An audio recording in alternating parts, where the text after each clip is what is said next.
Ubwo niba nta mutima mubi wansigiye akalayike ko musabye.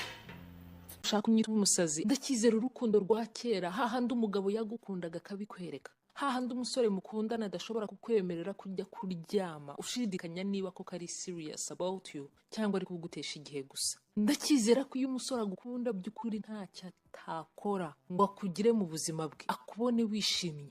Ndakizera ko niba gukunda by'ukuri atazaterwa isoni no kukwerekana mu muryango cyangwa mu nshuti ze. Ndakizera ko umusore ugukunda agusaba ko umubera umugore mbere yuko agusaba ko muryamana. Uru rukundo nge ndacyarwizera kandi abasore nk'aba bariho. Ushaka unyita umusazi ariko abasore nk'aba nizera ko bakiriho, barahari kandi nabo barimo barasenga cyane ngo babone umukobwa nkawe ukizera ibindi kuvuga kandi ushaka urukundo nk'uru. Uje gukina n'amarangamutima yawe gusa mureka agende, mureka kubure, mureka homba umutima wagutse ufite kuko ukwiriye undi urenze uwo nguwo inshuro